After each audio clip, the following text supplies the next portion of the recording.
Tonight on The ReidOut. When democracy withers, it's hard to restore. You can't take it for granted. You have to work for it. You have to nurture it. You have to fight for it. Now, the good news is you get to make a difference as long as you turn out to vote. The closing arguments as we reach the final night of the midterm campaign. Will voters reject the politics of fear, denial, and insurrection? Or will they give in to the MAGA madness? Also tonight, the Republicans' dark vision for America, what they will do if we give them the keys to the government. And Stacey Abrams joins me tonight as her tight race for governor of Georgia goes down to the wire. And we are now one day before the end of election season. We've made it. Election Eve. Tomorrow, the last of the voters will line up at the polls. Now, if you live in communities that are predominantly black or brown, the lines will probably be extra long because there will be fewer voting machines for you. And if you're in Georgia, you can't have any water.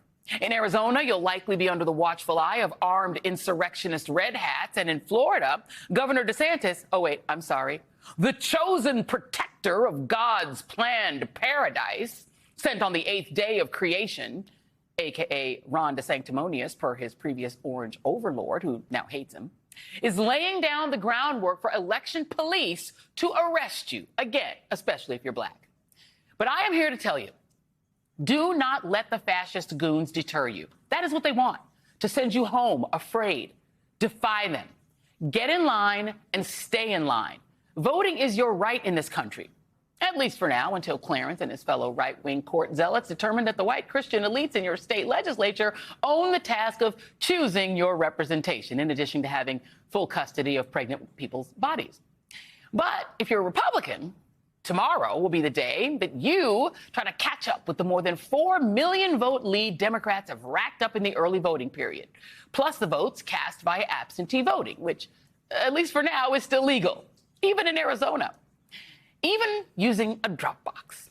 Republicans have, though, won one thing, though, ahead of the official election day. They have won the narrative game.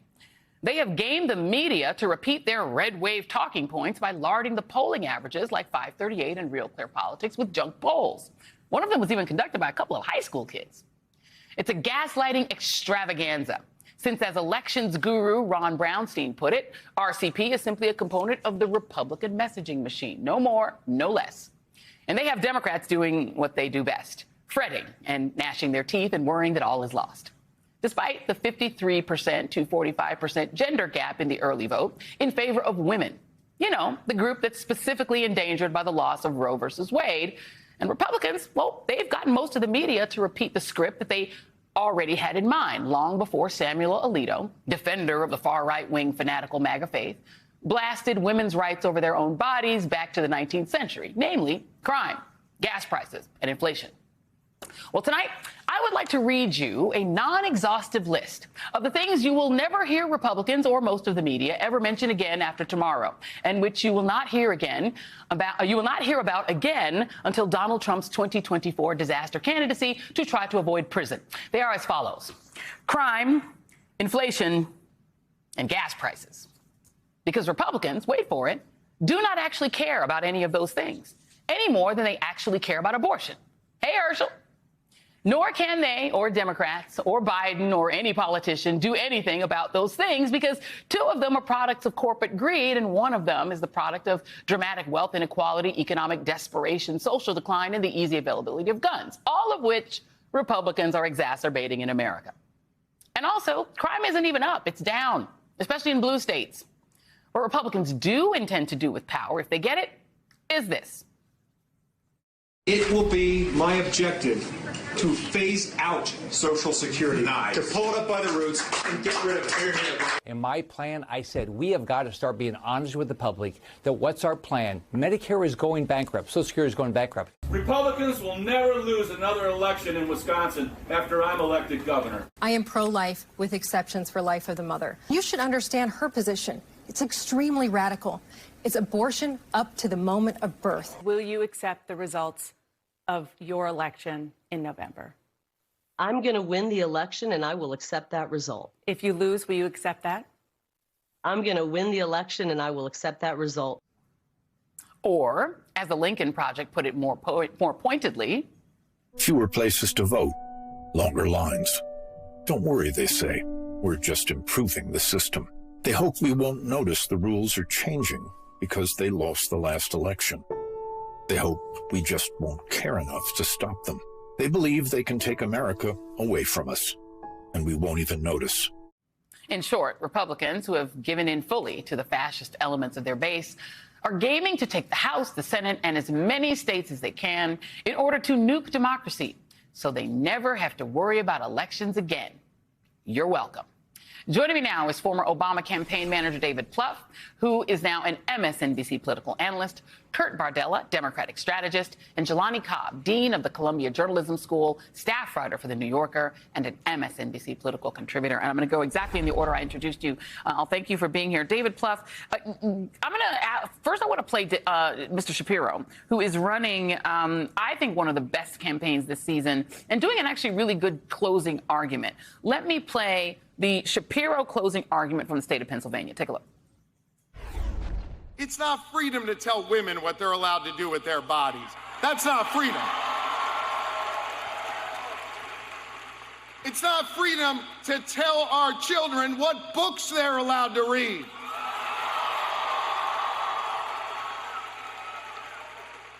It's not freedom when he gets to decide who you're allowed to marry. I say love is love. How is that as a closing argument in your view, David Plouffe? Well, Joy, I think it's stirring and effective, and I agree. I think he's been one of the more impressive candidates this cycle, running one of the more impressive races. Now, he does have a target-rich opponent in Mastriano, but there's others like Mastriano around the country who are in dead heat races. So, I always think it's effective to go at opponents' perceived strengths, whether it's things like freedom, family values. I used to feel that way about taxes and national security. Take it right to them. Obviously, you have places where you have the strength of the electorate, but I think it's really important to go on the offense. So I thought that was a great way. Obviously, then Barack Obama followed him, kind of a stirring event where I think you had some great rhetoric and some great arguments to close out an important. And listen, Pennsylvania is key. Yeah. Obviously, we need to hold the governor's race as a Democratic Party because the governor there has enormous power over elections looking ahead to 2024. But that Senate seat is obviously critical because it's the Democrats' best chance to take a Senate seat away from the Republicans.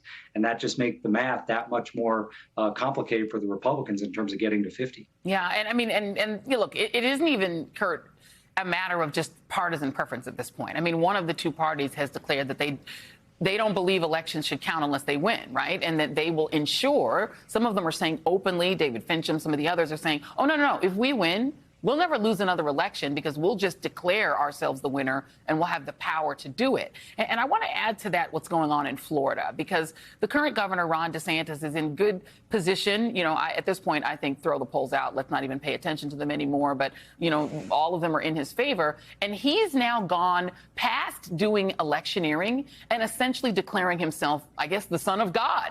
Let me play a little bit of this ad. This was a pretty wild ad because there is a thing on the Republican side about worship, about it not just being about a leader, but about being a God-like leader, which is what they view Trump as. Well, here's somebody who sees himself as the replacement God. Everyone, Ron DeSantis. And on the 8th day, God looked down on his planned paradise and said, I need a protector. So God made a fighter. God said, I need a family man.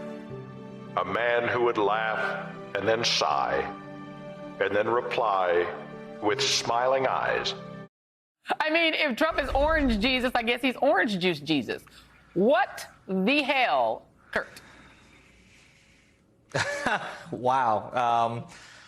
It just goes to show that I think Republicans and Ron DeSantis and those who want to emulate and ultimately replace Donald Trump are just so hypocritical. And I think David's right when he says that Democrats going forward, they need to attack the so-called perceived strengths of these Republicans. It is not godlike to trick immigrants and shuttle them somewhere to make a political statement.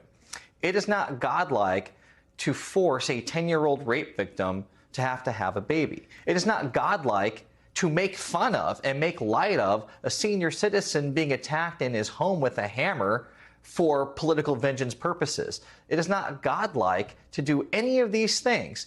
Yet Republicans like to wear God and Christianity on their sleeve, yet never embody and never in action actually do anything that can be remotely considered godlike or Christian-like in any way. And I think that we need to start calling them out on that.